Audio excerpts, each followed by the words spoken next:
Bonjour, je suis un PC. Et aujourd'hui, ensemble, nous allons monter un PC gaming. Bonjour, je suis Mac.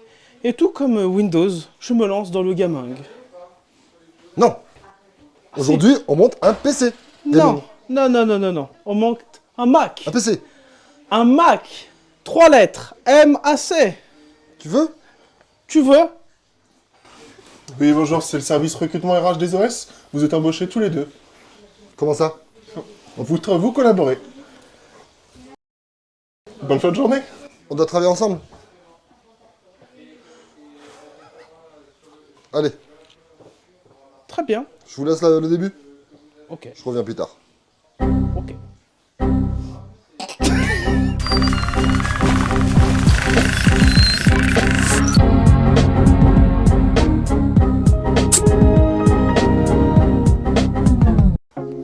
Bon bah voilà, vous l'aurez compris, on va monter un PC, notamment c'est Alex aujourd'hui avec qui je vais vous laisser qui va monter ce PC. Donc à la base avec tous ces beaux petits composants qu'il va vous présenter. Ouais. Et le client sur cette demande-là a une demande un peu plus spécifique, c'est-à-dire on va partir sur une machine multi-OS. Donc il y aura les deux univers qui vont se confronter dans la même machine. Allez, je vous laisse avec Alex. T'es parti? T'es prêt? Je suis prêt. Ok, allez, à plus tard tout le monde. Bon, alors du coup, pour ce petit montage, ce petit PC qu'on a à faire, donc je vais vous présenter vite fait les composants avant de commencer le montage. La carte Wi-Fi, du coup en PCI Express, qui a aussi le Bluetooth. La barrette Vengeance Corsair, donc la Pro iQ connectée bien évidemment, et elle est blanche. Ça va avec le reste du coup du montage. Le petit processeur, c'est un Intel Core du coup i5 10600K.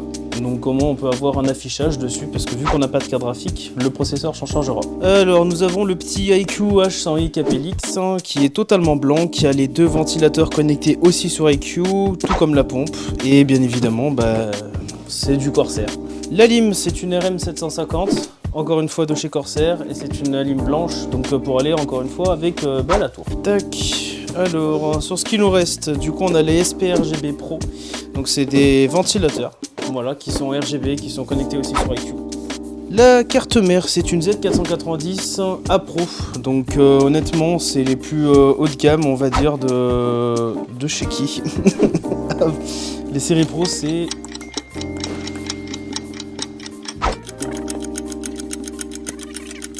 Du coup on est sur une Z490 A Pro de chez MSI.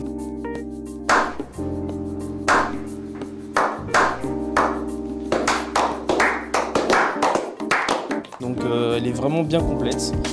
Le iQ LS100, donc là c'est vraiment pour de la light, pour la lumière, parce que du coup la personne qui a commandé ce boîtier voulait vraiment de la lumière, donc du coup il sera servi avec ça. Et donc pour terminer, on a un disque dur de 1 Tera et deux NVMe de chez Samsung, des SSD donc de 500 Go et qui ont un taux de lecture-écriture assez important. Alex, je pense qu'il te manque un truc. J'allais y venir. Non, j'arrive. Ah, mais tu me l'as prise. Apporte-la moi. Merci. Nous avons une tour qui est quand même relativement belle, on va pas se le cacher. On a déjà fait 2 montages dessus, notamment 2 customs. Donc je vous laisse aller retrouver les customs directement sur notre chaîne YouTube. L'avantage, c'est que ça va avec tous les autres composants, c'est que tous les autres composants sont blancs et que la tour est blanche.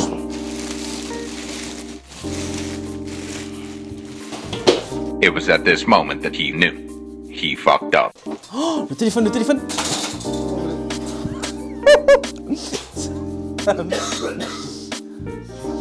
téléphone. Tu l'as toujours pas.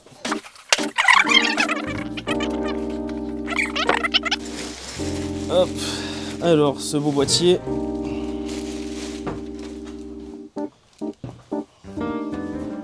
Tac. Que voici. Et c'est parti pour le montage.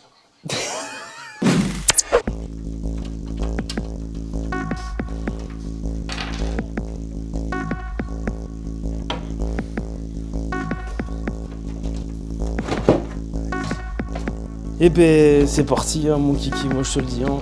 Hop, on commence par l'alimentation. La base pour pouvoir monter un PC. Une visseuse. Cyril il serait là, il serait pas content. cette magnifique alim. Donc on voit bien que la lime du coup elle est totalement blanche et que les câbles du coup le sont aussi. En plus l'avantage c'est que c'est les derniers modèles de Corsair. Ils ont changé les connectiques et puis c'est surtout qu'elle est vachement plus propre. Elle est vraiment beaucoup plus belle. Alors CPU, le câble SATA, PCI Express et ça c'est la lime motherboard.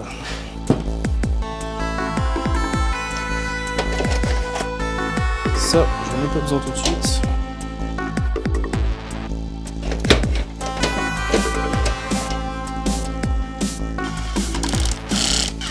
Quatre, pas plus, ni moins. Donc ça c'est fait. Du coup, on fait passer le câble de l'alimentation pour la carte mère et je vais faire passer l'alimentation du CPU tout en haut. Ce qui est top avec ce boîtier, c'est que vraiment, il y a les trous qui sont pile poil. Vraiment, c'est super adéquat.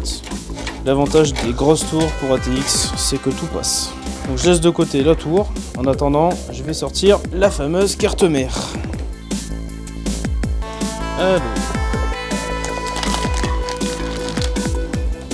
À l'intérieur, on retrouve le cache pour mettre juste derrière. On retrouve du coup 2 connectiques pour SATA et ça c'est les vis pour les M2. Après bon, tout ce qui est manuel, DVD et compagnie, ça pour le coup ça ne nous intéresse absolument pas. Voilà, là tout de suite, qu'est-ce que je vais installer? Je vais pouvoir installer ça et ça. Donc les 2 SSD NVMe et le processeur.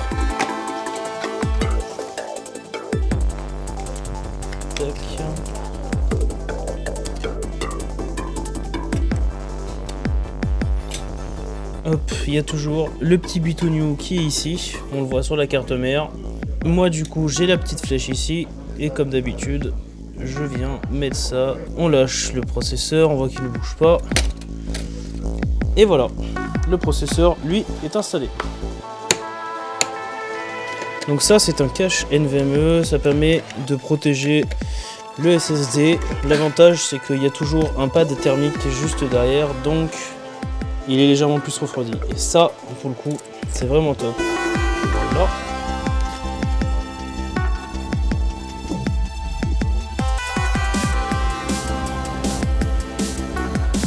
Hop.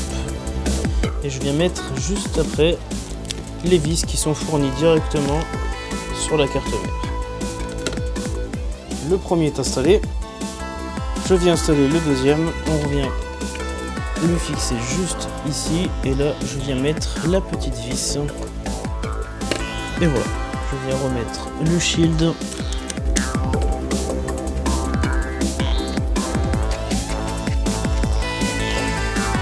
hop. Donc là il y a les 2 ports CPU, donc il y en a un que je vais devoir séparer en 2.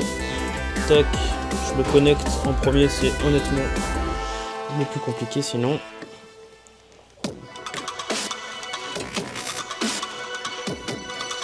Et je vais connecter le deuxième. Voilà. Alors, je vais juste mettre le shield qui vient s'appuyer à la carte mère. Je la positionne. Et là, j'ai juste à venir fixer les vis. Alors, je viens prendre, moi, mes vis carte mère. Alors, la première vis.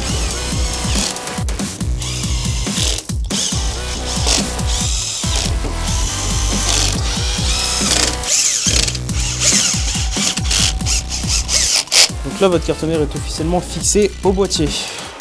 Alors on va pouvoir connecter l'alimentation directement sur la carte mère.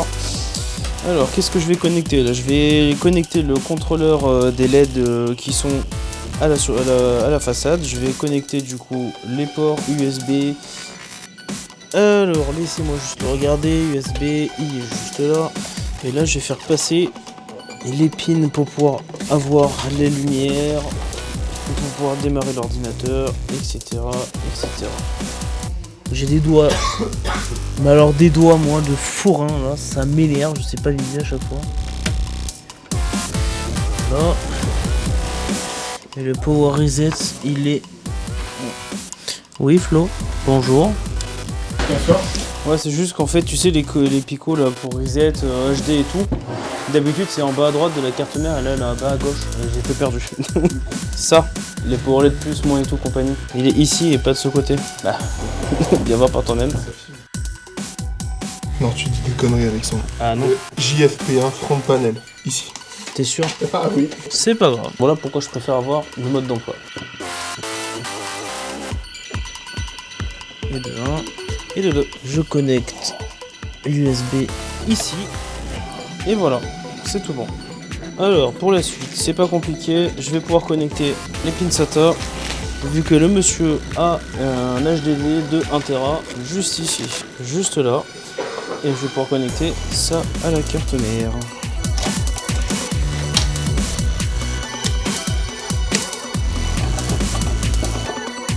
On va pouvoir mettre les ventirades. Alors du coup, pour le water cooling, le H100 Elite Capelix. Nous avons la pompe qui est tout en blanc bien évidemment. Les ventilateurs Corsair qui bien évidemment s'allument, qui sont contrôlables avec IQ. Donc nous du coup c'est ça qui nous intéresse, c'est le côté Intel. Mais surtout le plus important, ça va être ça. C'est un contrôleur RGB. Je vais placer du coup le rad juste devant ici parce que ici du coup ça va bloquer avec le shield qui est juste là honnêtement, donc du coup je vais pas le fixer ici, je vais bien le fixer là devant, comme ça moi du coup ces deux ventilateurs là seront contrôlés spécialement pour le radiateur. Voilà, et ben, c'est parti.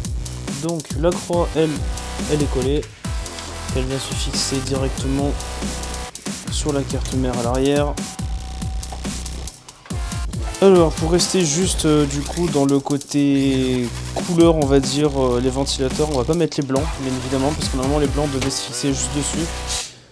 Voilà, donc juste là précisément on va pas le faire, du coup je vais garder du côté les ventilateurs blancs. Et voici pourquoi on a pris les 3 ventilateurs dans le pack DSP120, il y en aura 2 ici et un derrière.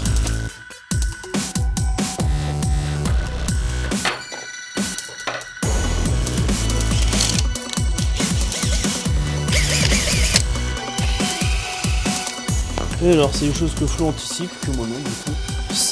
Ça va remplacer du coup les connecteurs qu'on avait juste derrière, parce que vu qu'il y a les 6 ventilateurs, ça va pouvoir gérer l'ensemble du coup via IQ. Donc là je viens fixer tout simplement les ventilateurs sur la partie du haut.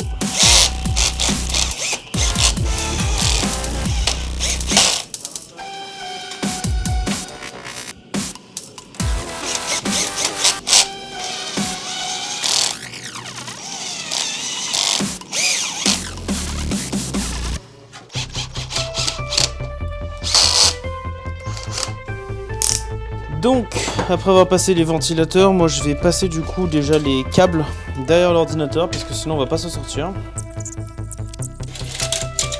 Et le troisième, c'est bon. Déjà, rien qu'en passant, on voit peut-être quand même largement la différence, je pense. Il n'y a plus de câble à l'intérieur qui tombe, qui pendouille. Par contre, derrière, ma partie un peu favorite, c'est vraiment le cassage de tête pour que ce soit vraiment super propre. Du coup, maintenant, on va fixer le water cooling. Comment ça va se passer?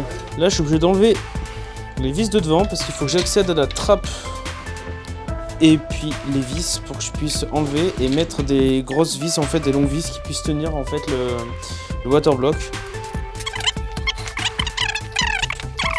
Précisément les 4 vis qui vont tenir le water block, donc vraiment que les extrémités.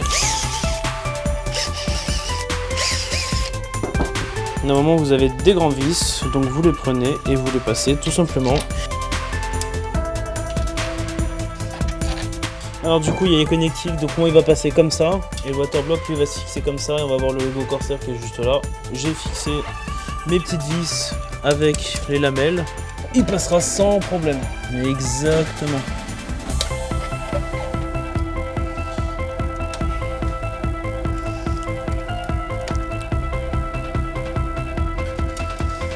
Vous prenez les 4 grosses vis qui sont fournies bien évidemment. Moi je vais passer les câbles dans la petite fente qui est juste là. Je vais passer le gros câble qui vient se connecter au hub fourni avec. On enlève le petit cache plastique qui comporte du coup la pâte thermique. Juste là on a le CPU fan qui est à connecter directement sur les cartes mères. Donc là faut regarder juste ici. Donc je viens connecter le CPU fan. Il faut juste faire attention aux détrompeurs. On connecte. Et là, on vient fixer le waterbox juste dans les parties adéquates. Et là, je viens prendre ça.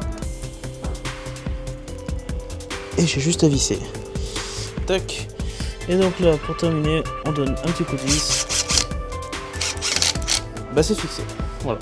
Alors maintenant, qu'est-ce qu'on peut faire? On peut déjà remettre ça ici.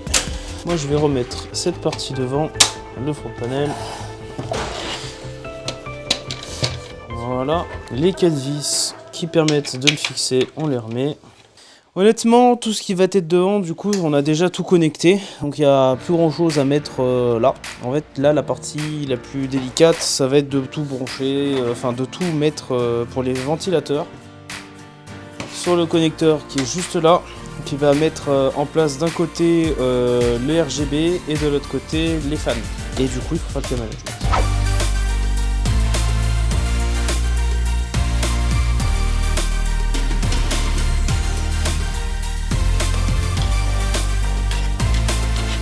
Et bien écoutez, c'est bon, je viens de finir le câblage management, donc du coup il me reste plus que 3 petits composants à installer, voilà.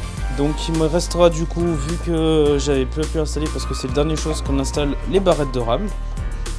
Tac, que je vais caler juste là. La carte Wi-Fi Bluetooth et le light. Voilà, parce que les lights effectivement c'est le dernier truc qu'on va installer quand tout est bien en place.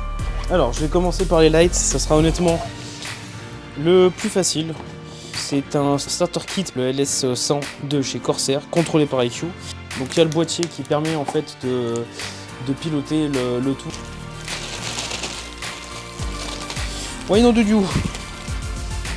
L'avantage c'est que Corsair fournit directement des kits qui sont aimantés. Donc pour le coup, pour les placer, il n'y a rien de plus facile. Si vous voulez pas le côté aimanté, effectivement, il y a le côté collé. Ouah. De toute façon, je suis obligé de faire ça. Ou à la limite, je fais exactement comme l'autre, ce qu'on avait fait. Je fais ça ici comme ça, sera le mieux. Voilà, quelle galère. Je vais faire ça. On continue. Bonsoir. You need some help?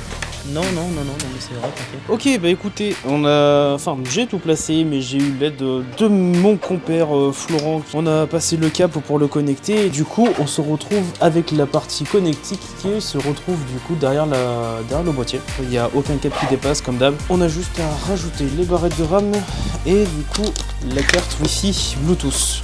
Carte Wi-Fi avec 4 antennes. Alors, bien évidemment, elle se branche sur un port PCI Express. Et voilà. Tac tac. Et bien écoutez, le PC est prêt, tout est connecté, le câblage management est bien évidemment opérationnel de l'autre côté. Cyril, Flo, bah c'est bon pour moi, on a juste à faire l'outro. Du coup on va voir le résultat tant attendu avec toutes les LED. Bonjour, c'est ici le tournage de Corsair des Caraïbes 12 ? Non, vous êtes trompé. Pardon, excusez-moi.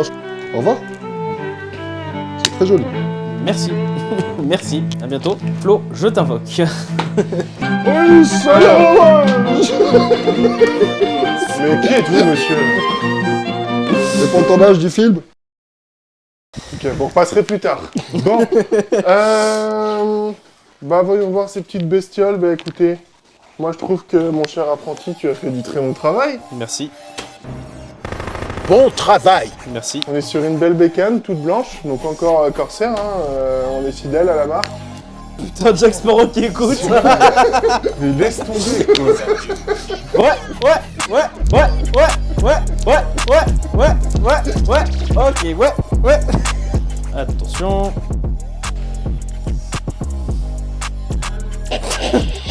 Il a oublié d'appuyer sur le bouton power. Et c'est parti.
Parfait, c'est tout ce que je veux.